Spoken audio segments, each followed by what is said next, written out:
జూబ్లీహిల్స్ ఉప ఎన్నికల నేపథ్యంలో మాజీ మంత్రి పొన్నం ప్రభాకర్ కీలక వ్యాఖ్యలు చేశారు.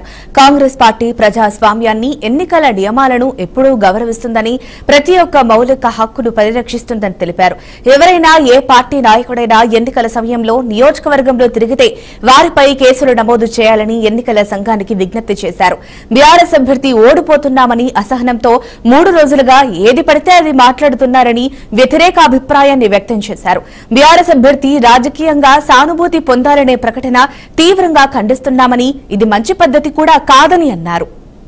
ఆకాంక్షించే పార్టీ కాంగ్రెస్ పార్టీ.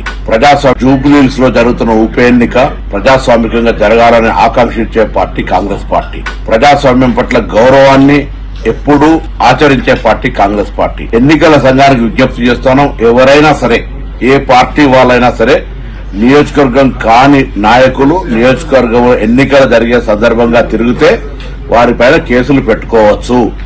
కానీ టీఆర్ఎస్ అభ్యర్థి ఓడిపోతుందని గత 2-3 రోజుల నుంచి అసహనంతో ఏది పడితే అది మాట్లాడుతూ ఉన్నారు. ఈ రోజు మా అభ్యర్థిని అవమానపరిచే విధంగా లేదా మా పార్టీని కించపరిచే విధంగా చంపుతారా, పొమ్మంటారా అనేటువంటి మాటల ద్వారా ఏదో సానుభూతి పొందాలనే ప్రయత్నం చేస్తారు. తల్లి, నీకు దండం పెట్టుకుంటా ఉన్నాం. ఎన్నికల పోటీలో మీరు పోటీ చేసినారు. మీ నాయకత్వం నీకు సరైన విధంగా సహకరించిరా లేదా అనే అంశం పక్కన పెట్టి ఈ రోజు మేము కాంగ్రెస్ పార్టీ తరఫున మా నాయకత్వం అంతా మా అభ్యర్థి గెలుపు కొరకు పనిచేసి ఉంటాం. ప్రచారం ముగిసిన 5 గంటల తర్వాత ఎవరు కూడా ఎక్కడ మేము నియోజకవర్గంలో కనబడతలేం. అదే సందర్భంలో టీఆర్ఎస్ అభ్యర్థి రాజకీయంగా సానుభూతి పొందడానికి చేస్తున్న ప్రకటనలు కూడా తీవ్రంగా ఖండిస్తున్నాం. ఇది మంచి పద్ధతి కాదు. ఇది కూడా ఎన్నికల నిబంధనలను వ్యతిరేకించినట్టే, ఉల్లంఘించినట్టే అనే మాటని సందర్భంగా చేస్తూ ఈ సందర్భంలో ప్రజలను కోరుతా ఉన్నాం.